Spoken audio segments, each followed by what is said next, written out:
மாயக்கூத்து படம் வந்து ரொம்ப நல்ல படம், நல்லா இருக்குது. ஸ்லோவாக தான் போகும், ஆனால் நல்லா இருக்குது. போர்னா அதை தமிழ் கொஞ்சம் சுத்த தமிழாக பேசிகிட்டு இருக்காங்க. அந்த ஒரு தாத்தா இருப்பார், சீமராஜா படத்தில் வந்த ஒரு தாத்தா ஒருத்தர் இருக்கார். அவர் பேசுறது மட்டும் தான் கொஞ்சம் சுத்த தமிழாக கொஞ்சம் போர் அடிக்கிற மாதிரி இருக்குது. மற்றபடி எல்லாமே நல்லா இருக்குது. விஷுவலு, கேரக்டரு எல்லாருமே நல்லா நடிச்சிருக்காங்க. இது டேரக்டர் இந்த கதை சொல்லி போகாமல் இது ஒரு 3 கதையாக போயிருந்தா இது சூப்பராக இருந்திருக்கும்.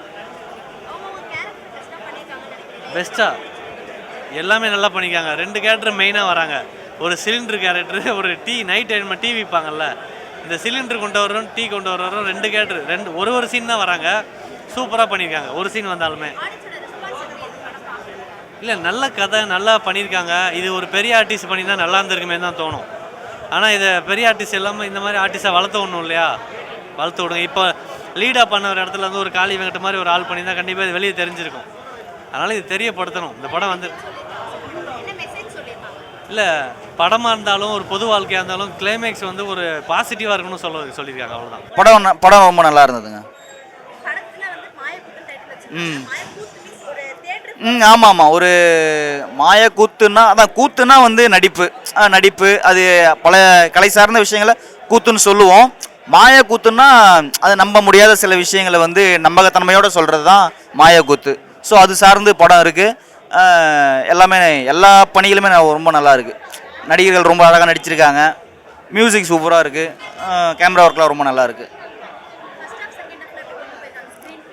ஃபர்ஸ்ட் ஹாஃப் வந்து கொஞ்சம் ஸ்லோவாக இருக்கும். செகண்ட் ஹாஃப் வந்து அதை ஒரு மாதிரி ஃபில் பண்ணியிருக்காங்க. நிறைய கேள்விகள் வரும், நிஜமாகவே இது வந்து சாத்தியமா என்னன்றது. பட்டு நம்ம அந்த அதெல்லாம் நம்ம பார்க்காம கருத்தியெல்லாம் படத்தை எடுத்துக்கிட்டோம்னா வந்து ஆமாம், ரொம்ப அழகான ஒரு படமாக அது இருக்கும். அதான் ஒரு எழுத்தாளன் சமூகத்தின் மீது நீங்கள் சாதாரணமாக வந்து நம்ம ஒரு என்டர்டைன்மெண்ட்டாக என்னமோ எழுதுகிறோம் என்னமோ செய்கிறோம் அப்படின்றது இல்லாமல் ஜனங்கள் மீதும் சமூகத்தின் மீதும் வந்து ஒரு அக்கறையோட ஒரு எழுத்தாளன் செயல்படணும். ஒரு எழுத்தாளன் கடவுள் தான். கடவுள் வந்து நல்ல விதமாக தானே வந்து இந்த சமூகத்தை படைக்கணும்னு நினைப்பாரு. ஸோ அப்படி இருக்கும்போது எல்லாருமே அது சார்ந்து ஒரு வேலையை பாருங்க அப்படின்றத வந்து ஒரு எழுத்தாளராக இயக்குனர் இதை சொல்லியிருக்காரு. நல்லா இருந்தது. நல்லா இருந்துச்சு. நல்லா இருந்துச்சு. நான் ஒரு மூவி பார்க்க வந்து 4 மூவி பார்த்துட்டேன். 4 மூவி பார்த்துட்டீங்களா? ஒரு மூவிலே 4 மூவி வந்துச்சு. எது உங்களுக்கு ரொம்ப பிடிச்சிருந்தது? எனக்கு வந்து அந்த கலர் இருக்குங்களா, அவங்களுக்கு பிடிச்சிருந்தது. ஆடியன்ஸ் ரெஸ்பான்ஸ் எப்படி இருந்துச்சு? எல்லாம் என்ஜாய் பண்ணி பார்த்தாங்களா படத்தை? நீங்க எப்படி பார்த்தீங்க படத்தை? நான் என்ஜாய் பண்ணி தான் பார்த்தேன். ஓகே. போர் அடிச்சுதா படம் பார்க்குறப்ப? இல்லை கரெக்டாக கொண்டு போயிருந்தாங்களா? ஜாலியாக இருந்துச்சு? நான் கரெக்டாக தான் கொண்டு போனேன். ஜாலியாக இருந்துச்சு. எனக்கு பிடிச்சதுன்னா பாருங்களேன். இந்த படத்தோட கிரியேட்டிவ் ப்ரொடியூசர், கேமராமேன். படத்தை இப்போ ரிசப்ஷன் பார்க்கும்போது ரொம்ப ஹாப்பியாக இருக்குது. ஆமாம், எனக்கு ரொம்ப சாட்டிஸ்ஃபைடாக வந்திருக்கு. இது ரொம்ப சின்ன பட்ஜெட் படம், ஆனாலும் ஒரு சேலஞ்சிங்கான படம். சேலஞ்சிங்கான படத்துக்கு பண்ணி முடிச்சு கடைசியாக கம்ப்ளீஷன் வரதுக்கு நிறைய பேரோட ஹெல்ப் தேவைப்பட்டுச்சு. எல்லாம் முடிஞ்சு இன்றைக்கி வந்து ஒரு எஃபெக்டிவாக இந்த படம் நிறைய பேர் அப்ரிஷியேட் பண்ணுறாங்க. இன்றைக்கி ரிவ்யூஸ் எல்லாம் பார்க்கும்போது எனக்கே ஹாப்பியாக இருக்குது. பரத்வாஜரங்கன் சார்லேருந்து எல்லாருமே, விகடன் ரிவ்யூஸ்லேருந்து கார்த்திக் கிருஷ்ணா அவரெல்லாம் பயங்கரமாக ரிவ்யூ பண்ணியிருக்காரு. எங்களுக்கே ரொம்ப சர்ப்ரைசிங்காக இருக்குது. ஆடியன்ஸுக்கு பிடிக்கும் நம்புகிறேன். ரொம்ப நல்லா இருக்குது. அவங்களோட ரெஸ்பான்ஸ் ரொம்ப பிடிச்சிருக்கு. எல்லாருமே ஒரு சர்ப்ரைஸில் இருக்காங்க. இந்த பட்ஜெட்டில் இப்படி ஒரு படம் பண்ண முடியுமாங்கிற ஒரு சர்ப்ரைஸ் அவங்களுக்கு ஷாக்கிங்காக இருந்துச்சு. ஸோ சப்போர்ட் பண்ணோம் எல்லோரும் நான் கேட்டுக்கிறேன். தேங்க்யூ.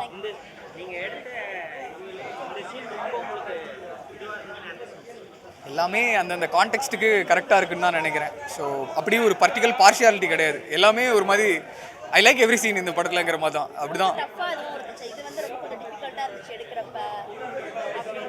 இல்லை, இது நமக்கு ரொம்ப கம்மி பட்ஜெட்டிலான படங்கும் போது மெனி டைம்ஸ் கொரில்லா மாதிரி ஷூட் பண்ணுவோம். கேமராவை எங்கே வச்சிருக்கோம் எடுக்கிறோன்னு தெரியாது. திடீர்னு எடுத்து படத்தோட கிளைமேக்ஸ்லாம் 10 நிமிஷத்தில் ஷூட் பண்ணோம். ஏன்னா லைட் அப்படியே போயிடும். அந்த போட் லைட் அப்படியே கீழே போயிடும். அந்த 10 நிமிஷத்தில் மொத்த கிளைமேக்ஸும் ஷூட் பண்ணோம். தெரிஞ்சு ட்விலைட்லேயே அது ஒரு கோஆப்ரேட்டிவாக பண்ண முடிஞ்சிச்சு. அந்த மாதிரி அது எனக்கு தெரிஞ்சு டஃப் எக்ஸ்பீரியன்ஸ். ஏன்னா கோஆர்டினேஷன் எல்லாமே ஒரு இடத்துக்கு வரணும். அந்த லைட்டு இறங்க முன்னாடி அந்த ஃப்ளீட்டிங் மூமெண்ட் ஷூட் பண்ணுறது கஷ்டம். ஸோ அது ரொம்ப நல்லா இருந்துச்சு. நல்லா இருந்துச்சு படம். மூவி சூப்பராக இருந்துச்சு. ஃபேமிலி மூவி தான், நல்லா பார்க்கலாம். வந்து ஃபேமிலியோட வந்து பார்க்கலாம். மாயக்கூத்துன்னு டைட்டில் வச்சிருக்காங்க.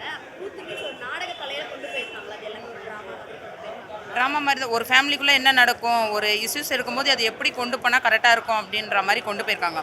மூவிஸ் டைரக்டர் நல்லா பண்ணியிருக்காங்க. சூப்பராக எல்லாமே சூப்பராக இருக்கும். ஒரு ஸ்டார்டிங்கில் தான் கொஞ்சம் ஸ்லோவாக போகிற மாதிரி இருந்துச்சு. அதுக்கப்புறம் கொஞ்சம் விறுவிறுப்பாக, கொஞ்சம் அடுத்து என்ன வரும், அடுத்து இதுக்கான சொல்யூஷன் என்ன அப்படின்ற மாதிரி ஒரு விறுவிறுப்பாக இருந்துச்சு. ஓகே, நல்லா இருந்துச்சு. ஸ்டோரி நல்லா இருந்ததுங்க. ஸோ நான் தான் கடவுள்னு யாரும் சொல்லிக்க முடியல. ஸோ இதோட ஸ்டோரி என்னென்னா யதார்த்தமான ஒரு கதை, எல்லாருமே பார்க்கலாம் ஃபேமிலியோட. ஓகேங்களா? தேங்க்யூ. எல்லாரும் பார்க்கலாம். சாரி, மெசேஜ் வந்து என்ன சொல்லியிருக்கேன், நான் தான் கடவுள்ன்றது எழுதுகிறார் இல்லையா டேரக்டர் வந்து. நான் சொல்கிறது தான் வந்து முடிவுன்னு இல்லை. அவர் வந்து ஒரு வாழ்க்கை யதார்த்தம், ஒரு மனிதன் என்ன தேவை அதை வந்து பூர்த்தி பண்ணியிருக்காங்க. அவ்வளோதான்.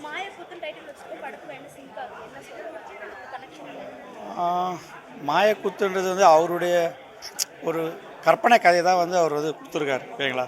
ஸோ அதுதான் வந்து ஒரு ஸ்டோரியாக வந்து மாயக்கூத்து வச்சுருக்காங்க. ஸோ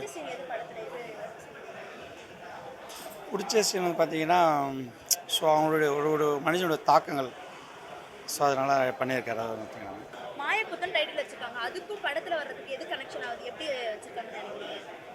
அது அவரோட இமேஜினேஷன் ஓவர், என்ன பேசுறதுன்னே தெரியல. அது அவரோட இமேஜினேஷன் ஸ்டோரி வர்றதுனால மேபி அது மாயக்கூத்துன்னு வச்சிருக்கலாம். படத்துல எந்த சீன் ரொம்ப பிடிச்சிருந்தது? எல்லாமே நெகட்டிவாக தான் இருக்கணுன்றது இல்லாமல், நெகட்டிவாக ஏதாச்சும் ஒரு விஷயம் நடந்தாலும் அதை அப்படியே சேஞ்ச் பண்ணணும்னு நினைக்காம அதை நெக்ஸ்ட் எப்படி பாசிட்டிவாக கொண்டு போகலான்ற மாதிரி கிளைமேக்ஸ் இருந்தது, பிடிச்சிருந்தது. கமர்ஷியலாக கொண்டு போயிருக்காங்களா படத்துக்குள்ள? எல்லாமே ரசிக்கிற மாதிரி இருக்கா? எல்லாரும் பார்க்குற மாதிரி இருக்கு. எல்லா மக்களுக்கும் எல்லாரும் பார்க்கலாம், ஃபேமிலியாக பார்க்கலாம். என்ன மெசேஜ் சொல்லியிருக்காங்க படத்தில்? எப்போவுமே நெகட்டிவாகவே எல்லாமே கொண்டு போகணுன்றது இல்லை. 2 பேர் தான் ஜெயிக்கிறாங்க அப்படின்னா நார்மலாகவே எல்லாராலையும் வின் பண்ண முடியாது. வின் பண்ணுறதுன்றது 1-2 பேர் தான் பண்ணுவாங்க. பட் ஆனால் நெகட்டிவாக தான் மேக்ஸிமம் பேருக்கு நடக்கும். இதுதான் எதார்த்தம் அப்படின்னு நம்மளா நினச்சிட்டு வாழுறத. வின் பண்ணுறத இலக்கு இல்லை, அதை தாண்டி இருக்குன்ற மாதிரி காட்டியிருக்காங்க. அப்படி கிடையாது. வின் பண்ணுறது எல்லாராலையும் முடியாது, ஒரு சில பேரால் தான் முடியும். மற்றவங்க நார்மல் பீப்புள் எல்லாருமே வந்து இதுதான் சொசைட்டி, இப்படி தான் இருக்கணும், இந்தந்த கிளாஸ் இப்படி தான் இருக்கணுன்றதை உடச்சி யார் நினச்சாலும் என்ன வேணாலும் பண்ண முடியுன்ற ஒரு பாசிட்டிவ் நோட் இருக்க மாதிரி கொண்டு போயிருக்காங்க.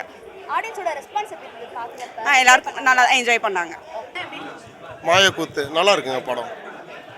ஃபேமிலியோடு வந்து பார்க்க வேண்டிய ஒரு படம்.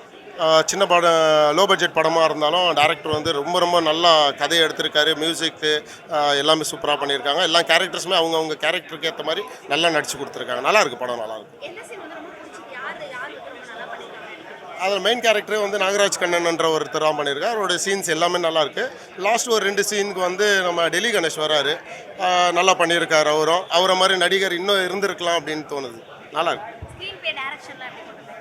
நல்லா பண்ணியிருக்காங்க. அதெல்லாம் வந்து குறைய சொல்ல முடியாது, நல்லா எடுத்திருக்காங்க, சூப்பராக இருக்குது. மெசேஜ் ஒன்றும் இல்லை. இப்போது என்னுடைய தலையெழுத்து வந்து நான் இப்படி தான் போகணுன்ட்டு இருக்கோம். பட் நடுவில் வந்து இவர் சேஞ்ச் பண்ணுறாரு கதையை.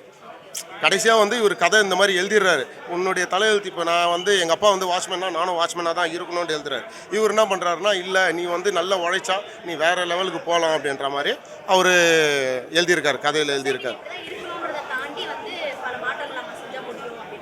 கண்டிப்பாக has been excellently made. I think it should be remade in multiple languages. It'll definitely go hit. Right, all actors have done a fantastic job. Very well done to the whole crew. I think it was houseful, and yeah, it was houseful.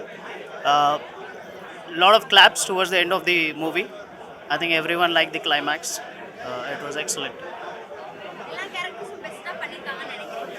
I think everyone has done fantastic. All characters have done their job.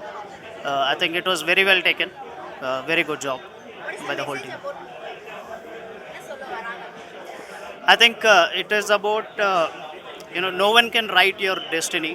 I think it is all about, your destiny lies within your own hands. No one can determine what you can become or what you can be in life. And that's the message.